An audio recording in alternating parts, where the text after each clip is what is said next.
Show.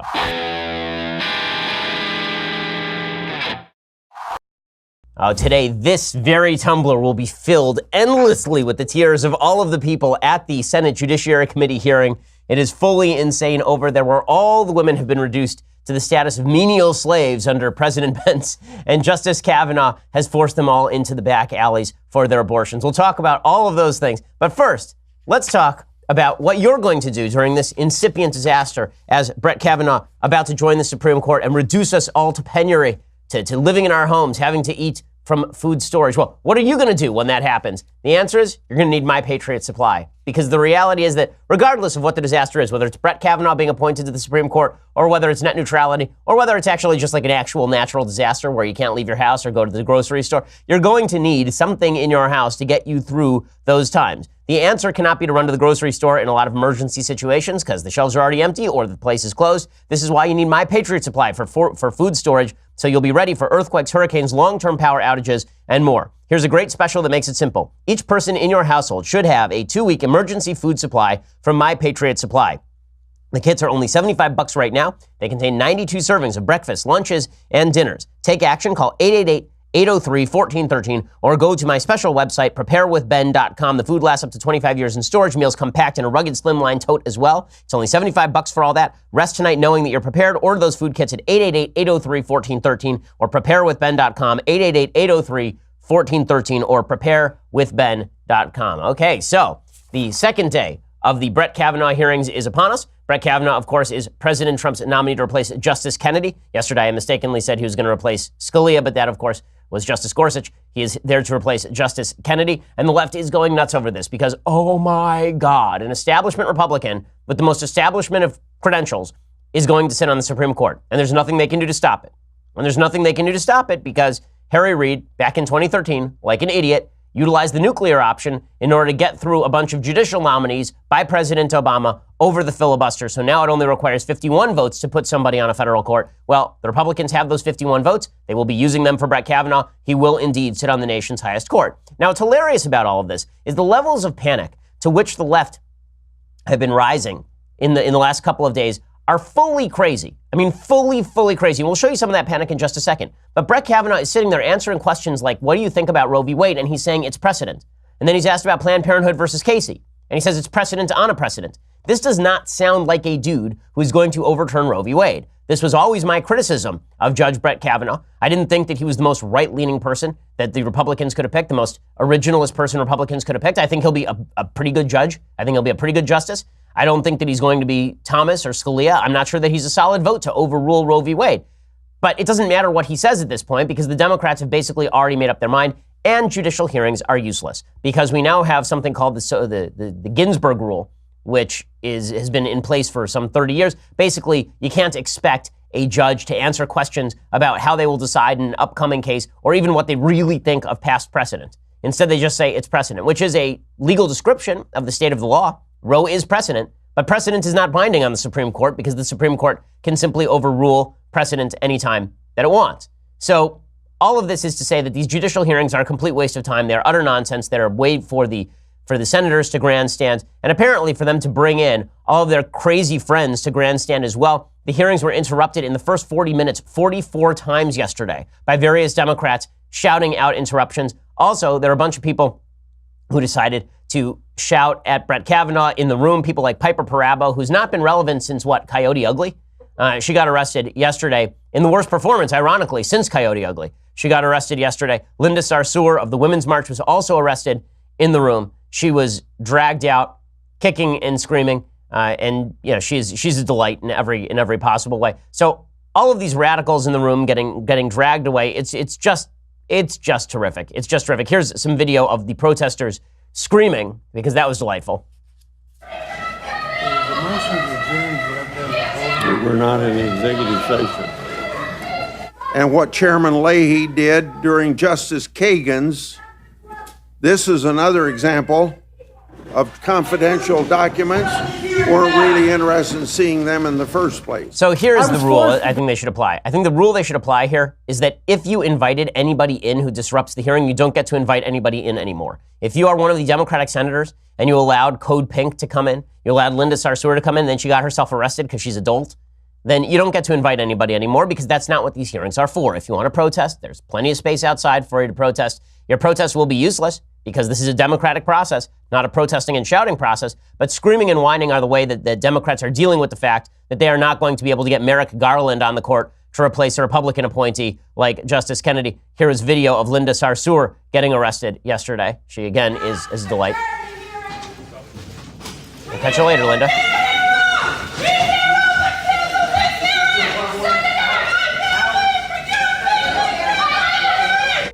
Okay, if you can understand what they're saying, then you have better hearing than I do. All I hear is the shrieking of some sort of primeval creature in the middle of a hearing room.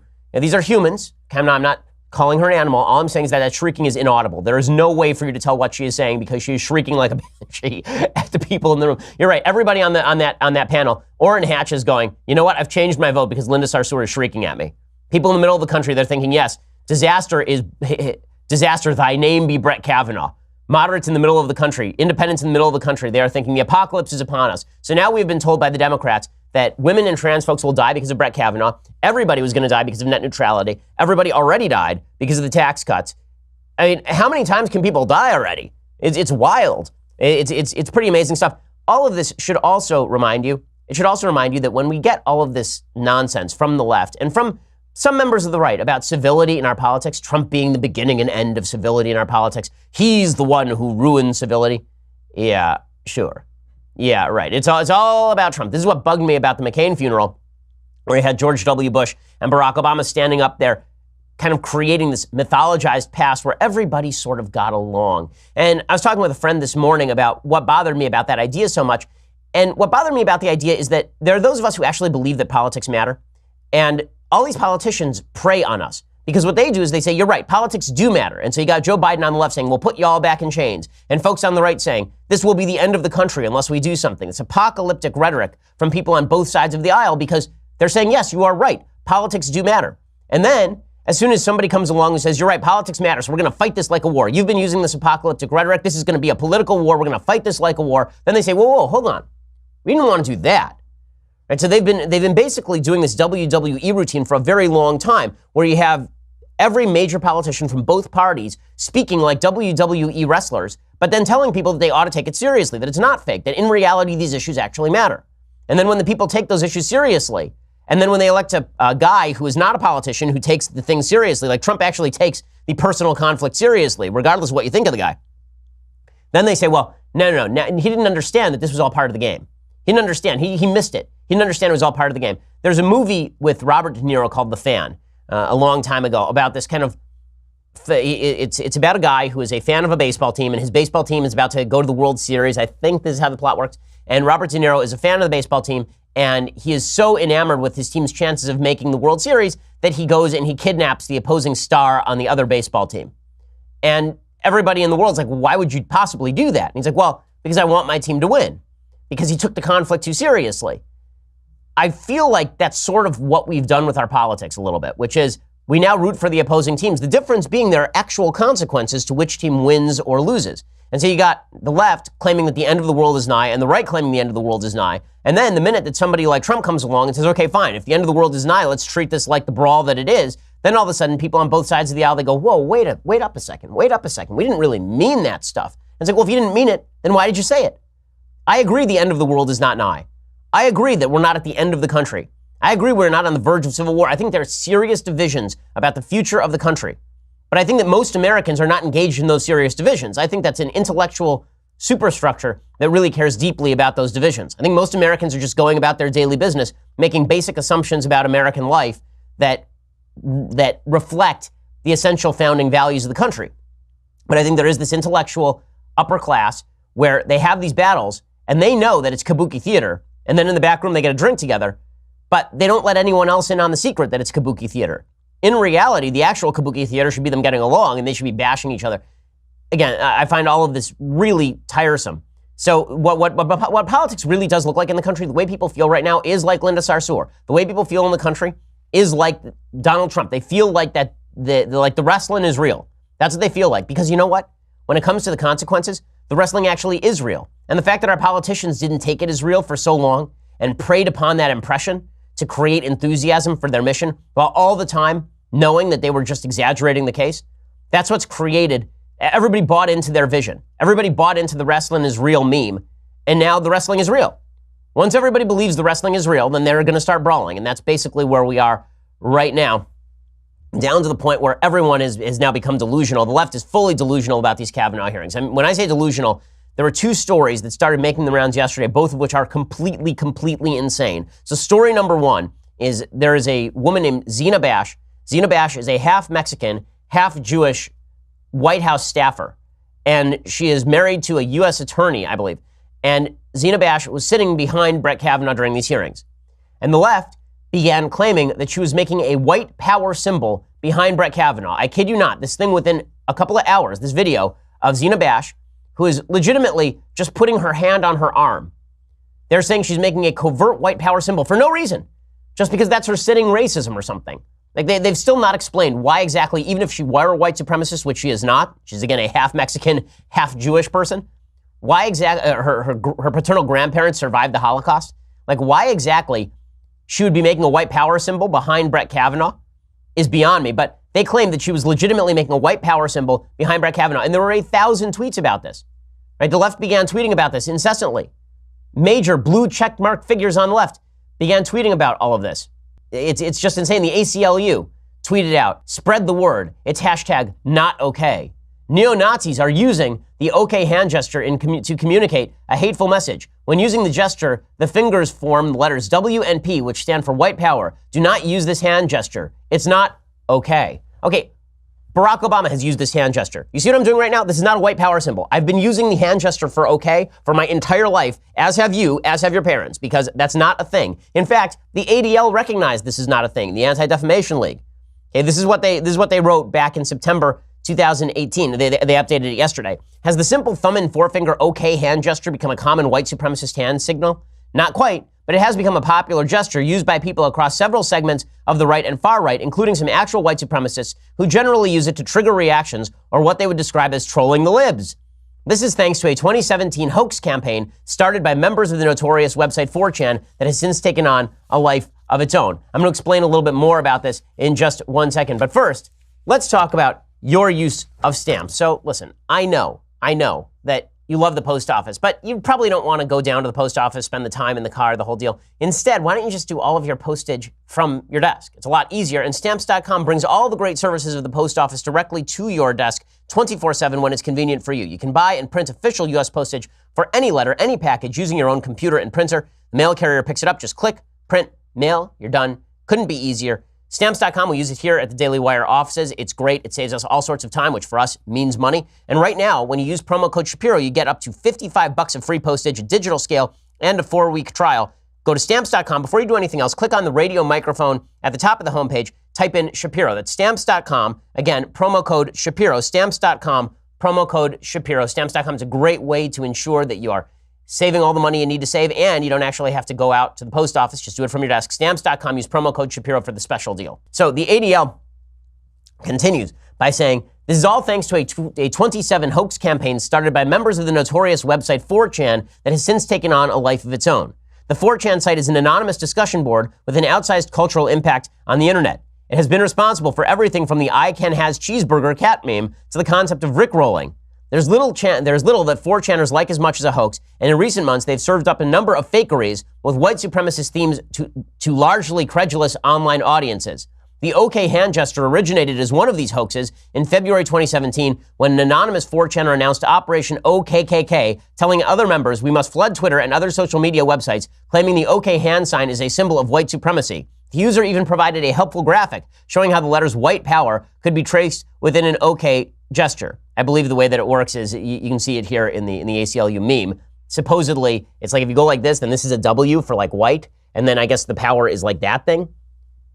Okay, the whole thing is trollery. The whole thing is stupidity. It's all Reddit making fun of you. It's all 4chan making fun of you, and the entire left fell for it. They said that Zena Bash was responsible for white supremacy. Again, a half Mexican, half... The Jews are so clever that they activated a half Mexican, half Jewish person to unleash a white power symbol to hit the media and get Brett Kavanaugh nominated, I guess, something like that. But there were a bunch of people on the left who tweeted this stuff out, like a lot of them.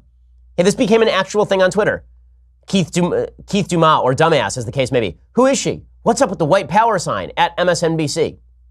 Scott Dworkin tweeted out, "It's the biggest mistake I've ever made," real Donald Trump said after having to condemn fellow white supremacists after Charlottesville. Just in case you were wondering what side Trump's on, it's on the side of the Nazis, the same side Republicans in Congress are on. And then somebody replied, "So are some at the hearings. Notice her hand. WTF." Okay, you guys are idiots. You guys are idiots. This is like the left's Pizzagate. They're idiots on all sides. They're conspiracy theorists on all sides. This is just the latest conspiracy theory, but it is not the only conspiracy theory. So there's another conspiracy theory going around yesterday. It was promoted by a guy named Fred Gutenberg. Fred Gutenberg's daughter was killed tragically in the Parkland shooting in an act of tremendous evil, obviously. And Gutenberg is a motivated leftist. He's been a motivated leftist for a long time. And Gutenberg basically went to this hearing with the sole intention of trying to get Brett Kavanaugh not nominated. He tweeted in advance that he wants to see Brett Kavanaugh not nominated, and he was going to the hearing to try and stop that. So he tweeted out, here's what he tweeted. He tweeted, "Just walked up to Judge Kavanaugh as morning session ended. Put out my hand to introduce myself as Jamie Gutenberg's dad. He pulled his hand back, turned his back to me, and walked away. I guess he did not want to deal with the reality of gun violence." Okay, this flew around the internet. Chris Cuomo claimed that this was a true story. Chris Cuomo did a whole story about how Kavanaugh had ignored Fred Gutenberg. All of this was just Kavanaugh being vile to the parent of a Parkland survivor. Yeah, CNN is not fake news. They're just, an apple is an apple, and a banana is a banana, and CNN is news. Not fake news, news. Here's Chris Cuomo, again, really gaining on his brother in the dumb Cuomo brothers race. Last week, Andrew had pulled ahead like Secretariat, but now here he comes like man of war, up from behind. Pretty amazing stuff. Anyway, here's Chris Cuomo giving credence to this story, which turns out to be a full lie. The judge should be asked why. Well, justice is supposed to be blind, but that means unbiased, not ignoring what is right in front of your face. Why did you do that? I don't mean to indict him. He may have a good reason. He may have no reason. He may say, "I don't even know what you're talking about. I didn't even know what was going on. I just wanted to get out of there." Maybe, but we need to hear it. Why? Because I hope that in Kavanaugh's mind, Gutenberg didn't represent a set of beliefs that he finds so threatening that he couldn't even make contact. That's why the judge should explain. Oh my God. So Judge Kavanaugh now has to explain why a rando, and let's be real about this. Fred Gutenberg is not a famous person. If you met Fred Gutenberg on the street, you would have no idea who he was. You are more likely to know who Steve Gutenberg is than who Fred Gutenberg is. You have no clue who Fred Gutenberg is. You've probably never seen his face. This is not a famous human being. It's not like Brad Pitt walked up to him and extended his hand.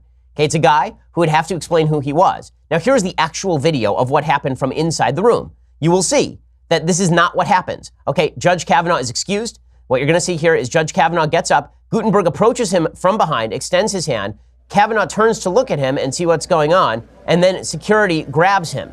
Okay, security is already on him, and Kavanaugh walks away.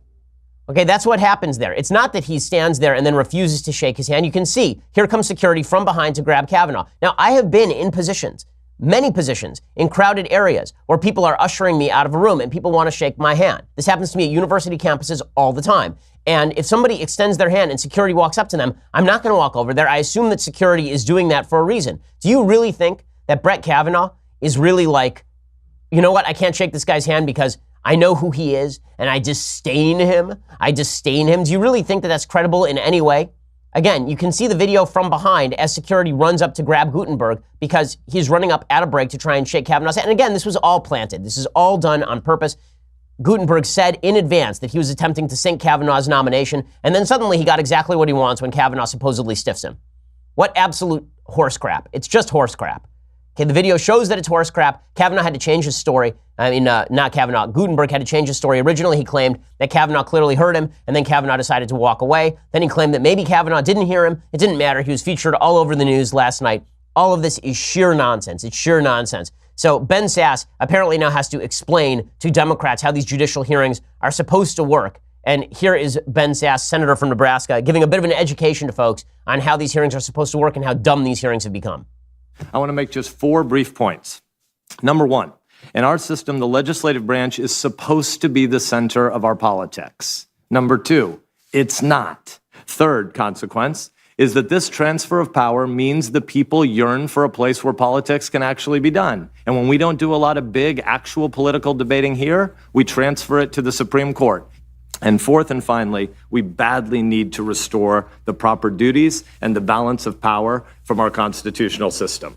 Okay, and he's right about all of these things, but we're not going to do any of that stuff. Instead, what we're going to do is shout at each other and pretend that Fred Gutenberg got stiffed by Brett Kavanaugh and scream until we're arrested and all the rest of this nonsense, because the apocalyptic rhetoric is the name of the game. It's what we are all supposed to focus in on. And then as soon as anyone takes the apocalyptic rhetoric seriously and says, you know what, I don't like you anymore because we're not going to be friends. We're not going to pretend to be friends because, hey, the country is at stake. Then it's, well, don't you get the game? Don't you get how the game works? You can't have it both ways. Either you can use the apocalyptic rhetoric and take this thing seriously, or you could actually use true rhetoric, and then maybe we could be a little bit civil to one another.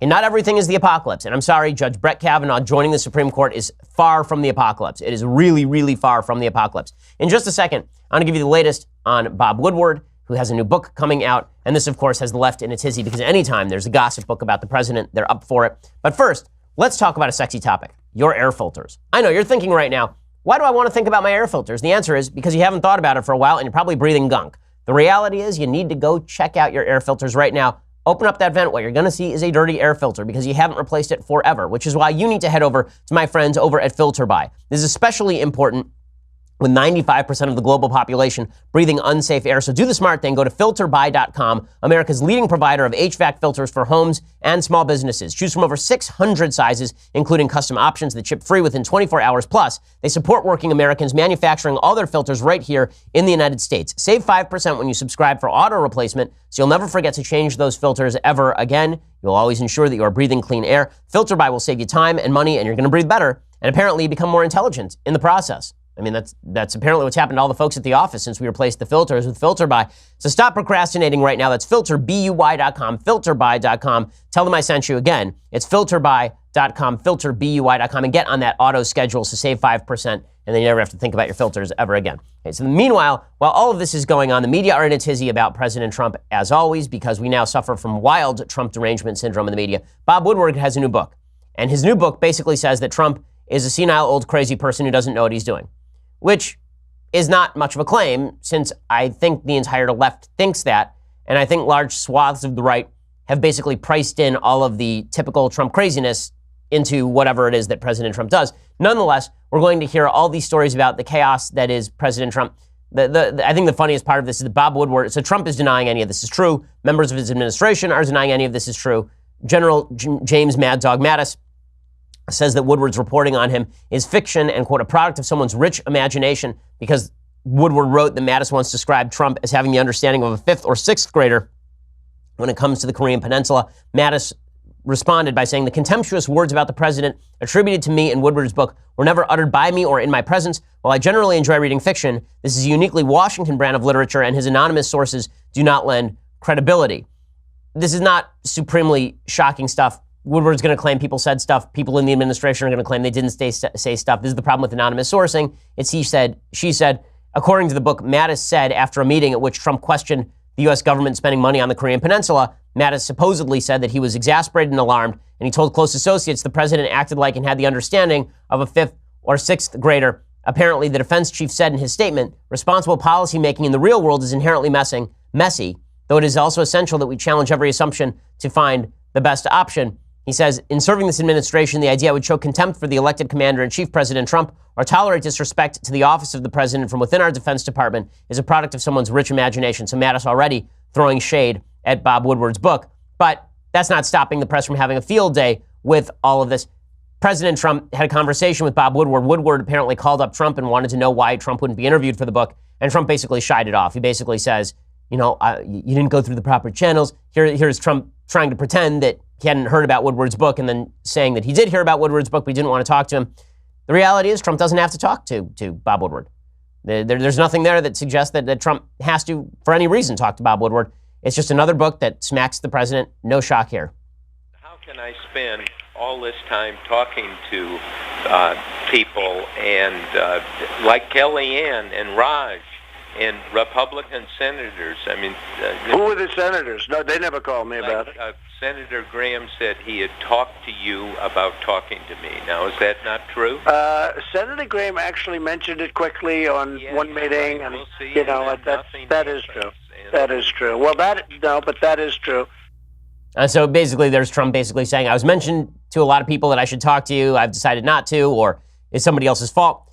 Woodward released the tapes basically to show that his research is true and that he has tapes of a lot of these people. Regardless, I'm not seeing anything in the book that is anything different from what people already believe about President Trump. So, for example, the Washington Post reports, a central theme of the book is the stealthy machinations used by those in Trump's inner sanctum to try to control his impulses and prevent disasters, both for the president personally and for the nation who's elected to lead. Woodward describes an administrative coup d'etat and a nervous breakdown of the executive branch, with senior aides conspiring to pluck official papers from the president's desk so he couldn't see or sign them. Again and again, Woodward recounts at length how Trump's national security team was shaken by his lack of curiosity and knowledge about world affairs and his contempt for the mainstream perspectives of military and intelligence leaders. In one particular situation, supposedly Gary Cohn actually took a document off of Trump's desk to prevent him from signing it, which is actually somewhat hilarious. So there's all these stories about how his advisors are basically attempting to rein President Trump in. Is all this believable? Of course this stuff's believable. I'm not going to sit here and pretend it's not believable that his advisors are all trying to rein him in and prevent him from doing dumb things. That's not a shock in any real way. And Woodward reports on some of these overdramatic moments of escalation when Steve Bannon, for example, started screaming at Ivanka Trump, calling her a GD staffer and saying, you walk around this place, act like you're in charge. You're not. You're on staff. And Ivanka Trump replying, I'm not a staffer. I'll never be a staffer. I'm the first daughter. And Reince Priebus saying, when you put a snake and a rat and a falcon and a rabbit and a shark and a seal in a zoo without walls, things start getting nasty and bloody. Okay, I mean, all this stuff, like, frankly, who cares? I got to be honest with you. Who cares? Like, did you not know this was going on? Did you not really believe this is going on? Do you really believe that this place functions like a well-oiled machine? Of course it doesn't function like a well-oiled machine. It functions like the set of The Apprentice, except without all of the good editorial cuts. It functions like what got left on the cutting room at The Apprentice, because that's how Trump runs things. Okay, and so far, the economy is fine, and we're not in the middle of any foreign crisis, and things are basically okay. Now, I will say the feeling of chaos from the Trump administration is really what's hurting President Trump's approval ratings. Now, the latest revelations from Woodward's book come courtesy of Axios. So this is what Woodward writes. The operations of the Oval Office and White House were less the art of the deal and more often the unraveling of the deal. The unraveling was often right before your eyes, a Trump rally on continuous loop. There was no way not to look. So here is some of the stuff that Woodward reports. Trump to James Clapper, then Director of National Intelligence, who briefed him at Trump Tower during the transition on the intelligence community's findings that Putin had interfered in the election, quote, I don't believe in human sources. These are people who have sold their souls and sold out their country. I don't trust human intelligence and these spies. So he didn't believe, but we know that. He tweeted that stuff out already. Like, okay. Apparently, Secretary Mattis said, secretaries of defense don't always get to choose the president they work for. Okay, why would that be shocking? Trump said to Tom Bossert, the president's advisor for Homeland Security, Cybersecurity, and Counterterrorism, who asked Trump if he had a minute, quote, I want to watch the Masters. You and your cyber are going to get me in a war with all your cyber bleep. All right, I mean, like, again, baked into the cake, man. Everybody knew all this stuff. Trump was given a Reader's Digest version of the Hezbollah briefing, and we knew, this has been reported for years, that Trump basically takes his security briefings in bite-sized chunks. And apparently, Trump was editing an upcoming speech with Rob Porter, scribbling his thoughts in neat, clean penmanship. The president wrote, trade is bad. And I do love this. Apparently, the book's last paragraph is, in The Man and His Presidency, Trump lawyer John Dowd had seen the tragic flaw in the political back and forth, the evasions, the denials, the tweeting, the obscuring, crying fake news, the indignation. Trump had one overriding problem that Dowd knew but could not bring himself to say to the president, you're an effing liar. I don't know. So the media is going crazy over all this stuff. I don't know why. I will be frank with you. I do not understand why. There's nothing there that is new. If you didn't know all this stuff about President Trump before, it's because you haven't been watching or because you're willfully ignorant. President Trump does not know a lot about politics. He just doesn't. Okay, that's okay. You know, being ignorant about things does not mean that you're a bad president. It really doesn't. Like the great lie about being the president of the United States is you have to be an expert on things. You really do not have to be an expert on things. Jimmy Carter was a very smart man and a really, truly awful president of the United States. We've had a lot of presidents who are very smart and garbage presidents. Woodrow Wilson was the dean of Princeton University and one of the worst presidents in American history. And you don't have to be great at organization either to be a decent president. You know how many administrations have had chaos in their first couple of years? Bill Clinton had chaos in his first couple of years. None of this is a real shock. But the media are going to seize on it and claim that this means that Trump is senile and he shouldn't be president. None of it has any relevance. None of it is a big deal. There's only one way in which any of this is a big deal, and that's the feeling of constant chaos emanating from the White House. And it leads me to believe that Trump should basically fire half of the people who are in the executive branch right now just to prevent them from leaking so that there is some sort of semblance of normalcy, at least emanating from the halls of the White House. So we'll talk a little bit more about that, plus a bad poll for Republicans, a few bad polls for congressional Republicans, and a bad poll for Republicans about young Americans. But first, let's talk about your Second Amendment rights. What if I told you that when you walk to your mailbox today, you're going to find $1,500 you've been needing to finally buy the gun of your dreams to protect your family and your freedom? You could pick your favorite 1911, a new AR-15, or a new hunting rifle. Well, that dream is going to come true for 10 of my listeners, thanks to my good friends over at the USCCA. They provide education, training, protection to responsible gun owners like you and me. Simply go to defendyourfamilynow.com right now to instantly lock in your 10 free chances to win. Go to defendyourfamilynow.com. It's easy, quick, 100% free, but your opportunity to pick any gun off the shelf is slipping away right now. It ends soon. The 10 lucky gun lovers will each receive $1,500 to buy any gun they want. Head over to defendyourfamilynow.com right now. Lock in those 10 free chances to win before it's too late. Don't get left behind. That's defendyourfamilynow.com. Again, defendyourfamilynow.com. The USCCA does great work educating people on gun use. They are there to provide legal defense services for you if, God forbid, you actually have to fire your gun at somebody because they're in your house trying to rob you or something. Go check them out right now, defendyourfamilynow.com. And when you do, you can lock in your 10 free chances to win before it's too late. Again, defendyourfamilynow.com. All right, so what does any of this matter? What does any of this matter? We'll talk about that in just 1 second. First, go over to dailywire.com and subscribe. For $19.99 a month, $9.99 a month, you get the rest of this show live, the rest of Andrew Klavan's show live, the rest of Michael Knowles' show live, and for $99 a year, you also get this, the very greatest in beverage vessels. It is filling even as we speak. Even as we speak, the leftist ears are automatically filling this thing, making it weightier and weightier. You can see my hand drops because it grows so weighty with the leftist tears that fill it. My goodness, we're going to have cleanup on aisle 7 pretty soon as this thing overflows. So go check that out right now. It's cheaper than the monthly subscription. Also, when you subscribe, you get the Sunday special. So you go to YouTube, you go to iTunes, you can subscribe, leave us a review over there. We appreciate it. We have a Sunday special this week featuring Christina Hoff Sommers, the factual feminist. And here's what it'll sound like. I'm Christina Hoff Sommers, the factual feminist. And this Sunday, I'm going to be on the Ben Shapiro Show, his Sunday special. So please listen, because we've broken the glass ceiling here. He's never had a woman on the Sunday special. This will be the first. So join us. So there it is. Christina Hoff Sommers, you can hear that this Sunday. It'll be great. Go check it out right now. And we are the largest, fastest growing conservative podcast in the nation.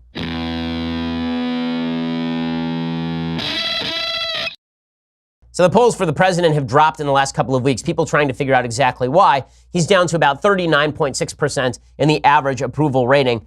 He's been very sticky in his approval ratings, like his high is 42. He's down near his lows right now. The congressional generic ballot is really bad right now. We're talking about like an 8 to 10 point gap for Republicans on average in the Real Clear Politics poll average. People trying to figure out why there are 3 big polls that have recently come out that are bad for the president, in which he's in the 30s in approval rating for the first time in a long time. And the reason is because all of the good news about the economy, all of the good news about the country have been obscured by the feeling of total chaos. And this is where the media really do play a role, and where the president playing into the teeth of the media is really not useful. It's where if the president went silent and deprived them of oxygen, he would be much better off. So today, for example, the president decides that it would be wise to tweet out about all of the media members who are targeting him, and he tweets out with regard to supposed libel on the part of the media.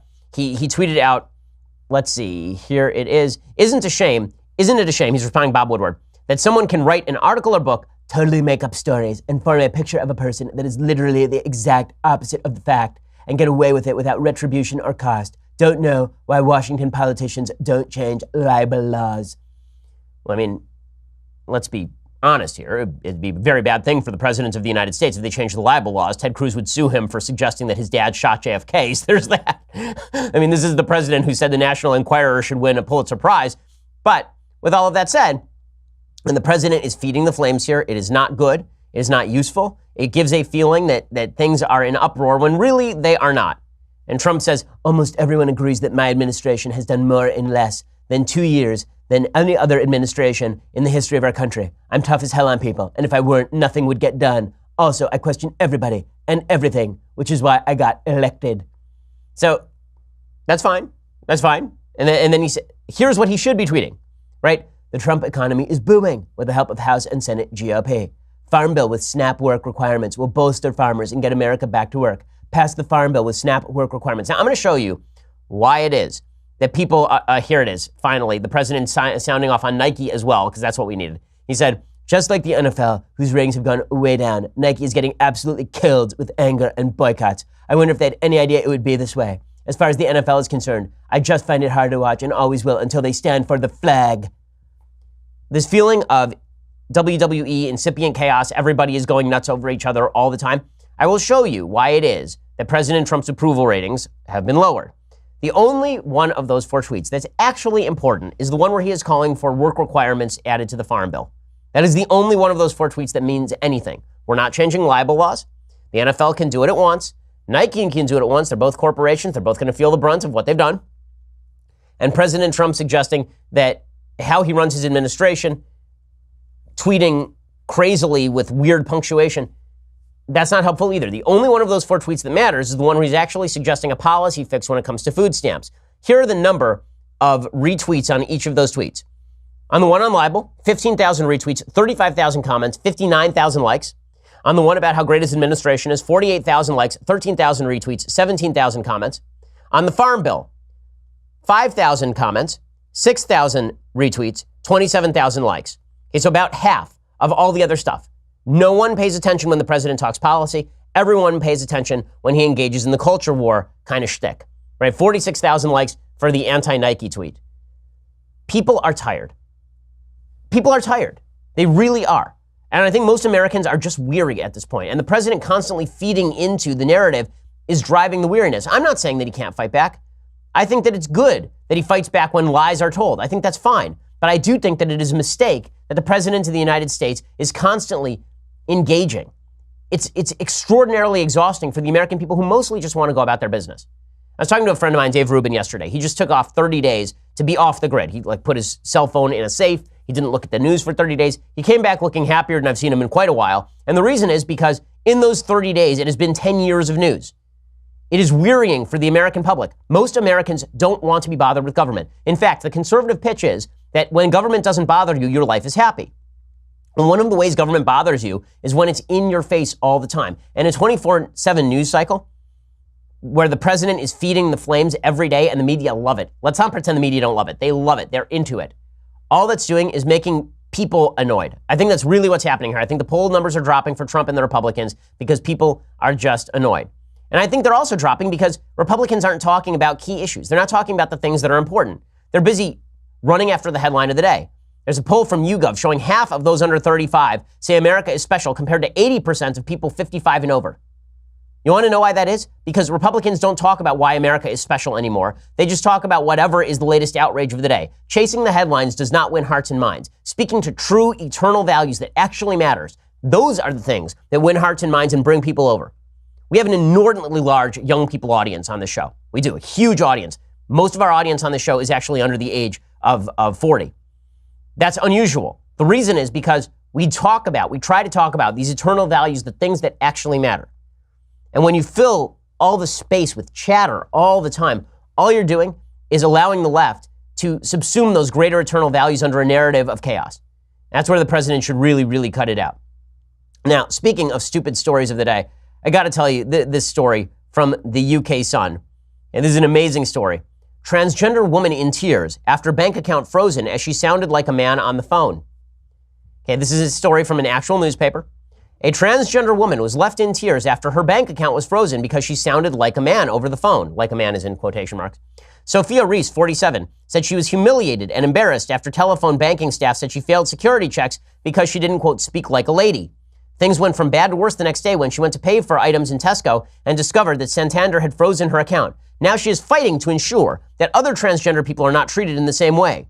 Sophia, a customer service advisor living in Nottingham, went into her local Santander branch to confront staff after the humiliating telephone ordeal.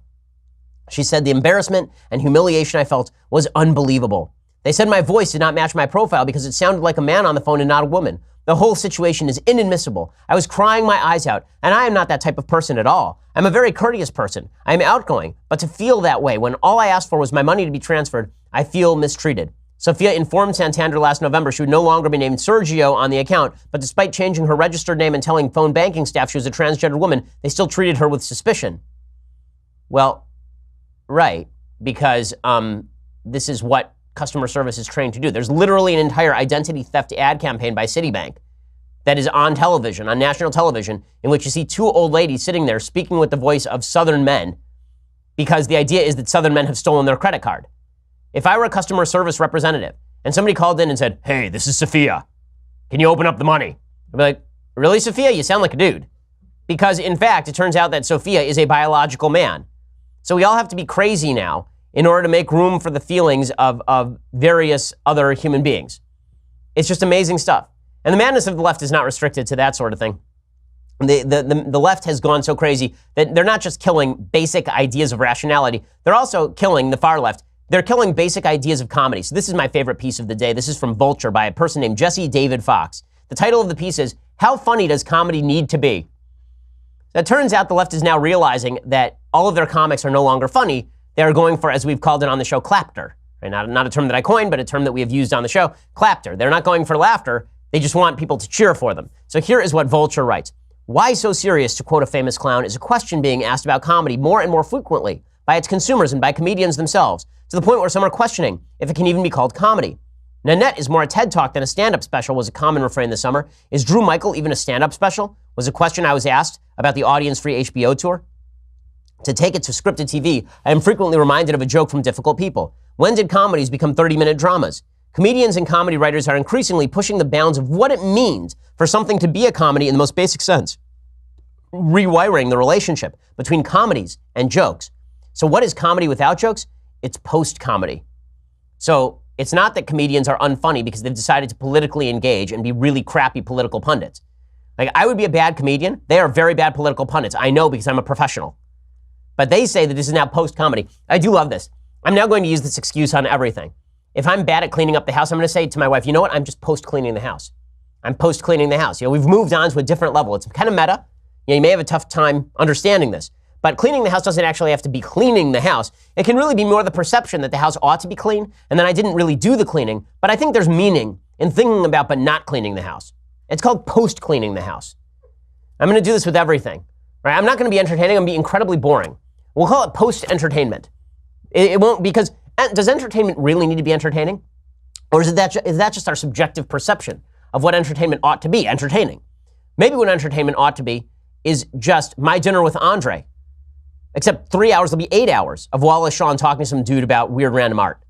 We'll do that for like 8 hours. It'll be great. It'll be post-entertainment. You may know that a form of art is dead when they have declared the art post-art. Comedy is dead because they have now declared it post-comedy. Vulture writes, "Sure, it sounds pretentious. It's a pretentious shift, especially for a form that has always seemed allergic to pretension. But it seems like the best way to describe comedy, it's looking more like the frowning mask than the smiling one. Or, alternatively, these people are not remotely funny because they can't be funny anymore because they've killed the joke. The left has killed every joke because everything is offensive now. So instead, they've decided to opt for a bunch of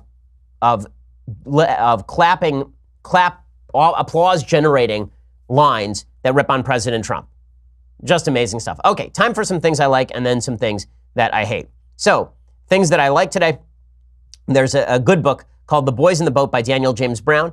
It has been made into a documentary by PBS. It's about the Washington rowing team and them essentially rowing for gold at the 1936 Berlin Olympics. It's really entertaining. If you liked Seabiscuit, the book, which is much better than the movie, by the way, by Laura Hillebrand. This isn't quite as good as that book, but it is definitely an entertaining read and a moving read.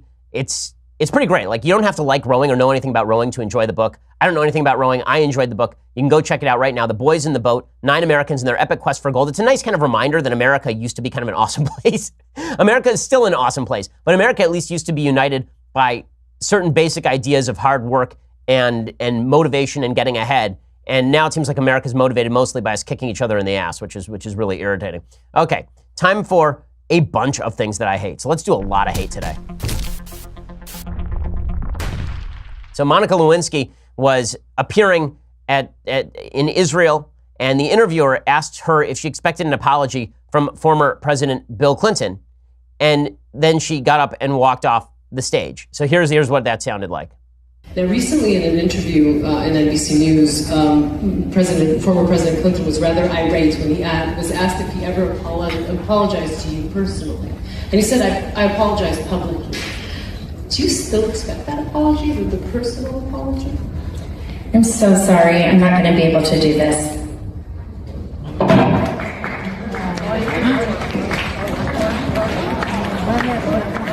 Okay, so here's what I hate about this. Can we stop playing victim for just a second? The only reason Monica Lewinsky is famous is because she once got on her knees for the president of the United States. That is legitimately the only reason that she is famous. So I feel bad for Monica Lewinsky. I feel like she was mistreated, particularly by the press, that claimed that she was something terrible and awful, when in fact she was just a young intern who was being put in a bad position by a man in power. But if we're going to pretend that Monica Lewinsky gets to act offended by people asking questions about the only thing that has ever been politically relevant about her career, I can't go there with you. I can't. Monica Lewinsky is not a victim. She's a victim of Bill Clinton, but she is not a victim, and she's a victim of the press. She's not a victim of the lady asking her about whether Bill Clinton ought to apologize to her. That's a ridiculous, insane thing. There's no reason for that at all. And so it's just, I find this sort of stuff where we all get to take offense at everything. It's really dumb. Okay, other things that I hate. As I've been talking about all show long, the left's apocalyptic rhetoric with regard to everything happening in the country, it is more likely to lead to the actual apocalypse. When you think everything is the apocalypse, this leads people to take up war stances on issues that really don't merit it. Eugene Robinson is complicit in this today. He's writing over at the Washington Post, and he has a piece called "What's at Stake in November? Democracy. Democracy itself is at stake." If you really believe that, if you really believe that democracy itself is at stake, that if Democrats don't win back Congress in 2018, democracy is over, you're out of your damn mind. You're out of your mind. If they don't win in 2018, there's a very high likelihood that they will win in 2020. I remember Republicans were saying the same before 2010. Democracy was over. We were all going to die. Can we quit with all of the "it's the last election" nonsense? Look, if the left gets elected, terrible things will happen in American politics, things I don't like. And then guess what? There will be more elections because America is not on the brink of collapse as a nation. We are on the brink of a lot of bad things. We're on the brink of hating each other more than ever. We're on the brink of a collapse of our social fabric. But that is going to long predate the death of democracy. The exaggeration in which we suggest that democracy is basically at the end of its rope if Trump gets a Republican Congress is just nonsense. Eugene Robinson says, Trump desperately wants an attorney general who will shut Mueller down. The incumbent, Jeff Sessions, cannot do so because he is recused from the matter. Republican senators who once warned Trump not to dare fire Sessions now seem resigned to the fact Trump will do just that. It makes sense for Trump to make his move after the election. If Republicans still control Congress, he'll get away with it. If Democrats take charge, he won't. If anyone asks you what's at stake in November, just tell them democracy and justice. Guess what? If Trump fires Jeff Sessions and Republicans don't do anything, and then the next attorney general fires Robert Mueller, do you think Trump's going to win re-election in 2020? You think there won't be any reaction to that? How do you think Democrats are going to do in 2020 if Trump goes forward with that stuff? You think it'll be good? I highly doubt it. But we're going to get this sort of insane rhetoric anyway from the left. Paul Krugman doing the same thing. He says that, again, the Republican program on healthcare is get sick, go bankrupt, and die. So if you disagree with him and his ridiculous plans on healthcare, if you think that the ACA needs to be wildly dismembered because it is a bad bill, if you think that there are better ways to solve for market-oriented solutions in healthcare, then perhaps what you really ought to do is what you really mean, according to Paul Krugman, is that you want everybody to die. The sort of apocalyptic, then they wonder why you get Trump. Again, Trump is a symptom. The reason why people say things like why you got Trump is because people want to see Trump as a cause. This is why this phrase really crops up, like on a deep level.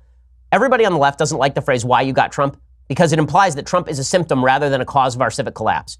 Trump is a symptom. He is not a cause. Trump is just the capstone on a couple of decades worth of really bad politics, probably at least 4 decades worth, going back to the excesses of the 1970s and 1960s in terms of the growth of government. A lot of good things happened in the 1960s on civil rights and women's rights. Not a lot of good things happened in any other area of American life in the 1960s. The 1960s radicalized our politics in tremendously damaging ways for a variety of reasons. The idea that Trump is the be-all, end-all, though, is what the left has banked on, and this is why they can't stand why you got Trump, but this is why you got Trump. It is you use the same slurs against John McCain and Mitt Romney and George W. Bush you used against Trump, and then you got Trump. Congratulations. This is how you got there. Okay, time for a quick Federalist paper. So we're all the way on Federalist 44. Wow, I've been doing this for a while. James Madison wrote this one, and in it he discusses why states should not be able to, for example, print their own currencies. He suggests that this is going to lead to an inflation race, states racking up debts, and then being able to inflate their way out of it, as opposed to states racking up debts and then having to tax their way out of it. This is basically correct, although I think there is a case to be made that separate currencies among the states might not be the world's worst thing, because then we would actually get to see the fiscal effect of being fiscally irresponsible like we see in California, as opposed to simply kicking the can down the road and assuming that the federal government is going to pick up the slack because the U.S. dollar is going to support all of that spending. Madison also writes about the necessary and proper clause. This is the clause of the Constitution that says that the federal government has all powers necessary and proper to the fulfillment of its specific duties under the Constitution of the United States. The case Madison makes is that the necessary and proper clause is enough of a restriction on the federal government that really we shouldn't worry about the growth of the federal government. And Madison would have been right if all of our constitutional officers had done their job. Instead, the necessary and proper clause was expanded to include all sorts of means that were not, in fact, necessary and proper. Here's what Madison wrote. He said, "Few parts of the Constitution have been assailed with more intemperance than this. Yet on a fair investigation of it, no part can appear more completely invulnerable. Without the substance of this power, the whole Constitution would be a dead letter. Those who object to the article, therefore, as a part of the Constitution, can only mean that the form of the provision is improper. In the first instance, the success of the usurpation, meaning if the government takes power, will depend on the executive and judiciary departments, which are to expound and give effect to the legislative acts. And in the last resort, a remedy must be obtained from the people who can, by the election of more faithful representatives, annul the acts of the usurpers. In the end, it's going to be up to the people to protect the Constitution. And this is where we failed. The American people have not protected the Constitution. We can blame our politicians as much as we want. The civic education in our country sucks. We have not studied what the bounds of the government ought to be or why they ought to be there. And thus, we have delegated all sorts of power to the feds, and then we whine about it after the feds use that power against us. That's a mistake on our parts. In the end, it all comes down to what the American people want. And I think it's an H.L. Mencken kind of aphorism that the American people are going to get what they want and they deserve it good and hard. That's sort of the Madisonian view. Well, it's time for the American people to wake up and maybe take some blame for the fact that our politics is failing. Finally, Madison in Federalist 44 discusses the supremacy clause. He says that we have to have a federal government that is supreme to the state government. Otherwise, the state governments are going to be supreme over the federal government, and the whole thing won't work. This obviously is fundamentally correct. Okay, so we'll be back here tomorrow with all the latest updates from the Brett Kavanaugh hearings and everything else. I'm Ben Shapiro. This is The Ben Shapiro Show. The Ben Shapiro Show is produced by Senya Villarreal, executive producer Jeremy Boring, senior producer Jonathan Hay. Our supervising producer is Mathis Glover, and our technical producer is Austin Stevens. Edited by Alex Zingaro. Audio is mixed by Mike Carmina. Hair and makeup